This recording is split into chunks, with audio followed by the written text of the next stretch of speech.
Hello students, welcome to desert rose साइकिस। मेरा नाम अली हसन है और आज का जो हमारा टॉपिक है वो है developmental pathway to crime in psychology of criminals में हम इसको स्टडी करेंगे। चलें स्टार्ट करते हैं।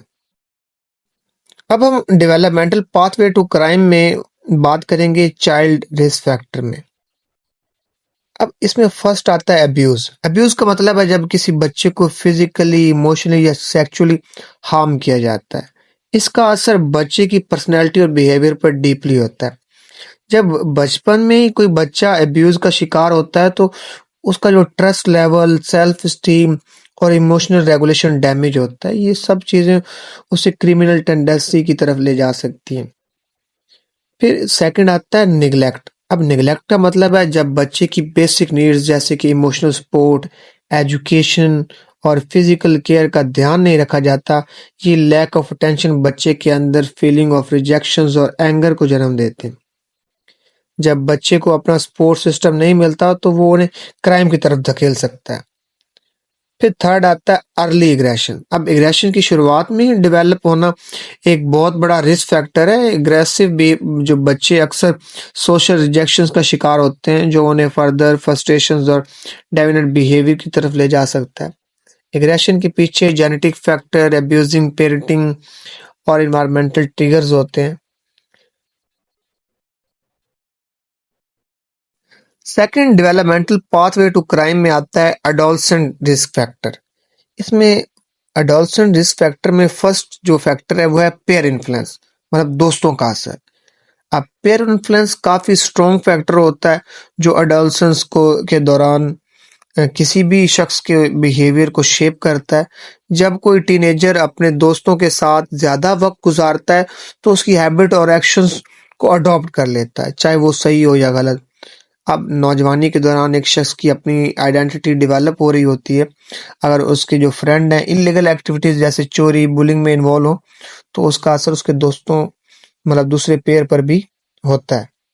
अब इस फेस में जो उनका अपने घर वालों की बात मानना कम हो जाता है और दोस्तों का असर ज्यादा हो जाता है। फिर सेकंड आता है डेलिंक्वेंसी, मतलब नाफरमानी और जुर्म। अब इसका मतलब है बिहेवियर जो लॉ के खिलाफ हो या जो सोशल नॉर्म को तोड़ता हो। अब अडोलसेंस के दौरान कुछ लोग लॉ ब्रेकिंग बिहेवियर में इन्वॉल्व हो जाते हैं और जिनको डेलिंक्वेंसी कहा जाता है।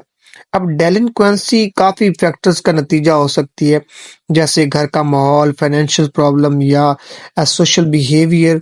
अब पाकिस्तान में खासकर अर्बन एरियाज में लैक ऑफ एजुकेशन और अनएम्प्लॉयमेंट की वजह से बहुत से टीनेजर पेटी क्राइम्स जैसे मोबाइल स्नैचिंग्स, कार थेफ्ट और स्ट्रीट फाइटिंग में इन्वॉल्व हो जाते हैं। लाहौर के एक एरिया में एक टीनेजर को स्कूल से निकाल दिया गया क्योंकि उसका जो एटीट्यूड डिसिप्लिन के खिलाफ था।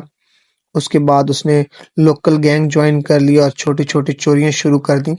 ऐसे केसेस डेलिंक्वेंसी का परफेक्ट एग्जाम्पल है। और फिर थर्ड आता है सब्सटेंस अब्यूज। अब सब्सटेंस अब्यूज का मतलब है ड्रग या अल्कोहल की मिसयूज।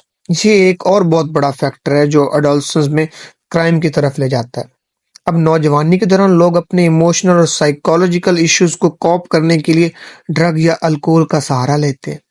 जब एक टीनेजर एडिक्टिव सब्सटेंस का शिकार हो जाता है तो वो जो खरीदने के लिए चोरी उन चीजों को खरीदने के लिए चोरी या इलीगल एक्टिविटीज में इन्वॉल्व हो जाता है। जैसे पेशावर में कई टीनेजर्स को आइस जैसे नशा करते हुए देखा गया है।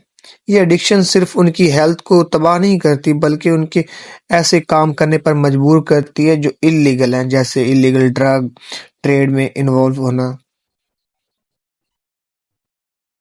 थर्ड टॉपिक जो डेवलपमेंटल पाथवे टू क्राइम में आता है वो है life span perspective on criminal behaviour. अब life span perspective on criminal behaviour, life span perspective का मतलब है कि एक शख्स की पूरी जिंदगी का जायजा लेना। उसके हर मरले, बचपन, जवानी, बुढ़ापा में जो उनके बिहेवियर डेवलप होता है उसका ताल्लुक क्राइम के साथ किस तरह से बन सकता है। ये नजरिया समझने के लिए जरूरी है कि हम देखें कि एक इंसान के डेवलपमेंट स्टेजेस पर कौन से असरात पड़ते हैं।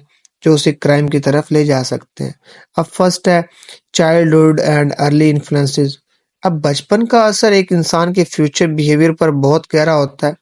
اگر ایک بچہ گھریلو تشدد، ڈومیسٹک وائلنس جسے ہم کہتے ہیں، نیگلیکشنز یا ابیوز کا شکار ہوتا ہے تو یہ اس کی شخصیت پر نیگیٹو اثر ڈالتا ہے۔ یہ انہیں ایگریشنز، لو سیلف اسٹیم اور ٹرسٹ ایشوز کی طرف لے جا سکتا ہے جو کرمینل بیہیویئر کا سبب بنتا ہے۔ جیسے کہ ایک میں نے آپ کو بتایا ہے کہ قصور چائلڈ ابیوز اسکینڈل 2015 میں ہوتا ہے۔ اس اسکینڈل میں پاکستان میں بچپن میں ہونے والی جو ابیوز اور نیگلیکٹ کا ایک کڑوا اثر سامنے آیا۔ یہ بچے اپنے آپ کو مظلوم محسوس کرتے ہیں اور آگے چل کر ان میں اینگر اور ریونجفل ٹینڈنسی ڈیولپ ہو سکتی ہیں۔ پھر سیکنڈ اس میں آتا ہے ایڈولسنس، مطلب دا رسکی فیز۔ اب جوانی ایک شروعاتی دن وہ ٹائم ہوتا ہے جب ایک شخص اپنی آئیڈینٹی اور انڈیپینڈنس ڈیولپ کرتا ہے۔ پیئر پریشر، ڈرگ ایڈکشن یا گینگ کلچر کا شکار ہونے کا خطرہ بہت زیادہ ہوتا ہے۔ اس فیز میں اگر کوئی اسٹرانگ پیرنٹنگ گائیڈنس یا مینٹورشپ نہ ہو تو بچے کرمنل ایکٹیویٹیز میں انوالو ہو سکتے ہیں۔ اب جیسے کہ کراچی میں لیاری ایریاز میں کئی ینگ بوائز گینگ کلچر کا شکار ہوئے۔ یہ لوگ اکثر پاورٹی اور ایجوکیشن کی کمی کی وجہ سے آسانی سے گینگ کا حصہ بن گئے اور انہیں کرمنل ایکٹیویٹیز میں ڈال دیا گیا۔ پھر تھرڈ آتا ہے اڈلٹہڈ اینڈ لائف چوائسز۔ اب جوانی کے بعد اڈلٹہڈ میں لوگ اپنی لائف کے بارے میں فیصلے لیتے ہیں۔ اگر کوئی انسان اس وقت بھی ان امپلائمنٹ یا سوشل انیکوالٹی یا ڈسکریمنیشنز کا شکار ہو تو وہ انلیگل مینز کو اپنا کر اپنی نیڈز پوری کرنے لگتا ہے۔ جیسے کہ پاکستان میں بہت سے ہائی پروفائلز انڈیویڈلز جو بڑے پوزیشنز پر ہیں، کرپشنز اور فراڈ کا کیس میں انوالو ہیں۔ یہ اکثر وہ لوگ ہیں جو فائنینشلی پریشر یا گریڈ کی وجہ سے یا کرمنل ایکٹیویٹیز میں شامل ہوتے ہیں۔ پھر فورتھ آتا ہے لیٹ اڈلٹہڈ۔ اب یہ کیا ہوتا ہے، مطلب کہ بڑھاپے میں اکثر وہ لوگ جو پوری زندگی کرائم کرتے رہے ایکچوئل کرمنل بن جاتے ہیں۔ ان کا کرمنل بیہیویئر ایک لائف سٹائل بن جاتا ہے۔ یہ اکثر سوشل ریہیبلیٹیشنز کی کمی یا اپنے پرانے لائف سٹائلز کو چھوڑ نہیں سکتے۔ اب جیسے کہ سیریل اوفینڈرز ان لینڈ گریبنگ میں کراچی اور لاہور میں لینڈ گریبنگ مافیاز میں کئی ایسے لوگ شامل ہیں جو اپنے بڑھاپے تک اس لیگل ایکٹیویٹیز میں ایکٹیو ہیں۔ یہ اکثر ویک لا انفورسمنٹ کا فائدہ اٹھاتے ہیں اور اپنے کرائم کو کنٹینیو رکھتے ہیں۔ تو اسٹوڈنٹس، امید کرتا ہوں آج کا لیکچر آپ کو سمجھ آیا ہوگا۔ اگر آپ کو لیکچر اچھا لگا ہے تو چینل کو سبسکرائب کریں، بیل آئیکن کو دبانا مت بھولیں، ویڈیو کو لائک کریں، کمنٹ کریں۔ Thank you.